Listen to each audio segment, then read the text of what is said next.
Ya, salam saudaraku yang dikasihi Tuhan. Kita menyadari bahwa kita sudah memasuki ujung akhir zaman.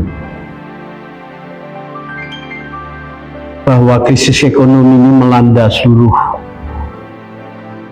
bangsa, khususnya Indonesia sampai saat ini. Maka kita juga efeknya di dalam gereja tidak lagi menyuarakan kebenaran Injil yang benar, menyuarakan kebenaran sejati, saudara. Maka gereja-gereja sudah tidak fokus lagi untuk menyelamatkan jiwa-jiwa. Kebenaran firman Tuhan, gaung firman Tuhan yang disampaikan tidak mengenai sasaran, saudara. Saudaraku yang dikasihi Tuhan, bahwa gereja yang benar, gaung mimbar gereja yang benar selalu menyuarakan pertobatan. Karena di zaman sekarang ini kita sudah sulit membedakan anak Tuhan dan anak-anak dunia. Bahwa pertobatan ini harus digaungkan. Karena tanpa pertobatan kita tidak akan dilayakkan menjadi anak-anak Tuhan. Bertobat itu artinya metanoia, perubahan berpikir. Jadi saudara, kalau saudara dan saya mau dilayakkan menerima anugerah keselamatan dari Tuhan, harus benar-benar mengalami pertobatan, mengalami kelahiran baru di dalam Kristus. Dari kodrat dosa menjadi kodrat ilahi, dari sinful nature menjadi divine nature. Manusia batiniah kita yang digarap, saudara.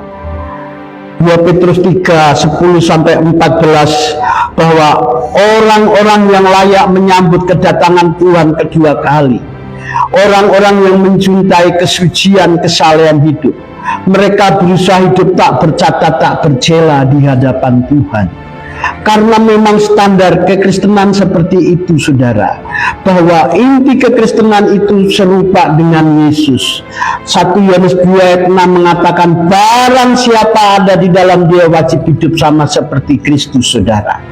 Jadi kalau saudara dan saya sekian lama menjadi orang Kristen, menjadi anak Tuhan, tetapi tidak pernah memiliki karakter seperti Kristus, tidak pernah mengalami perjumpaan dengan Kristus, mengalami pengalaman pribadi dengan Kristus, ini membahayakan, saudara.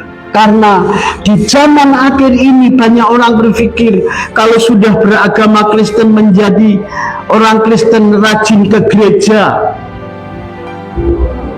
mengikuti ibadah, merasa sudah memenuhi standar anak-anak Tuhan. Bahkan mereka berpikir sudah ambil pelayanan, menjadi aktivis, bahkan menjadi seorang pelayan Tuhan atau hamba Tuhan.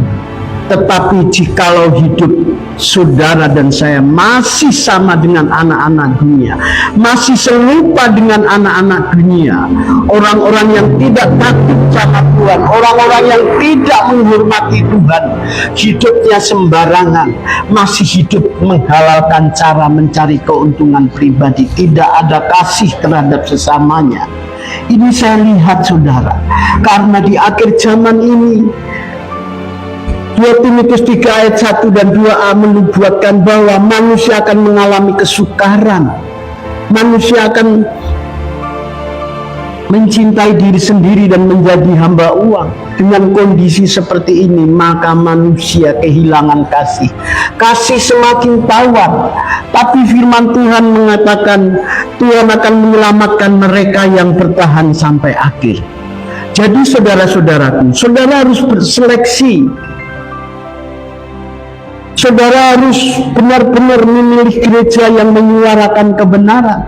Tetapi kalau gereja hanya menyuarakan tentang persembahan, memang tidak salah, gereja membutuhkan persembahan. Uang kas gereja itu perlu. Kalau gereja itu mengelola persembahan transparan, itu baik. Keuangan untuk pemberitaan Injil, untuk mereka menolong janda-janda susah, orang-orang miskin.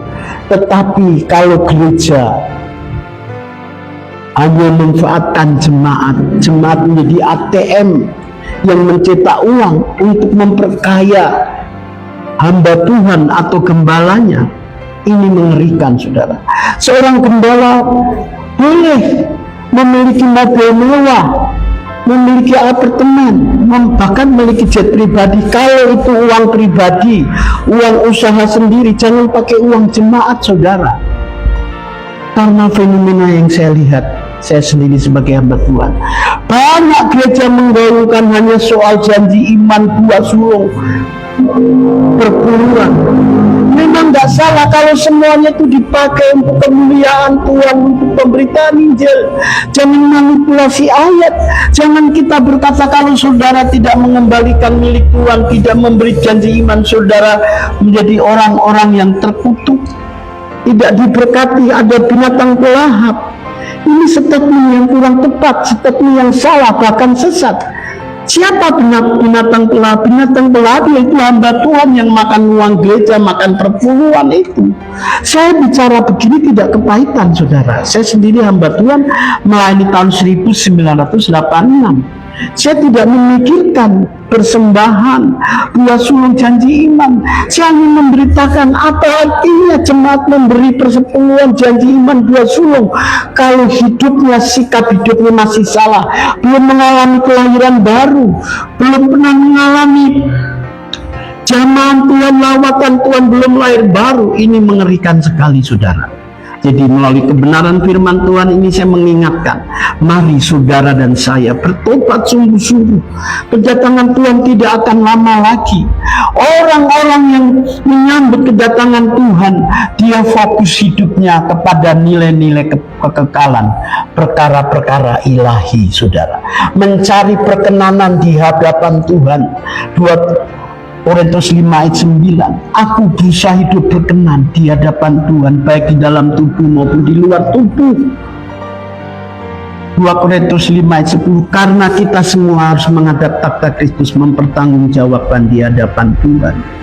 Bahwa kodrat dosa ini harus kita lawan. Raksasa ego ini harus kita rontokkan setiap hari, karena hanya orang-orang yang melakukan kehendak Bapa yang memperoleh anugerah keselamatan. Matius 7 ayat 21 sudah bernubuat. Banyak di akhir zaman orang berseru-seru kepada Tuhan. Aku sudah bernubuat mengusir setan, berbahasa roh. Ini bukan orang sembarangan, ini hamba-hamba Tuhan. Tetapi Tuhan, aku tidak mengenal engkau yang berbuat kejahatan. Karena Tuhan tidak bisa menikmati. Mereka memang melayani. Tuhan membela firman, memang ada mujizat, tapi Tuhan membela firman. Tetapi kalau orang itu masih kompromi dengan dosa, hamba Tuhan itu masih kompromi dengan dosa, masih hidup dalam dosa, maka orang itu ditipu, menipu diri sendiri, menjadi jebakan kuasa gelap. Saudaraku, marilah saudara bertobat sungguh-sungguh. Kita sudah memasuki akhir zaman. Betapa suci salehnya kita harus hidup. 2 Petrus 3, 10, 14 menyambut kedatangan Tuhan. Orang-orang yang mencintai kesucian, kesalehan hidup, orang-orang yang berusaha hidup tak bercacat, tak bercela di hadapan Tuhan. Salam, terima kasih. Tuhan Yesus memberkati.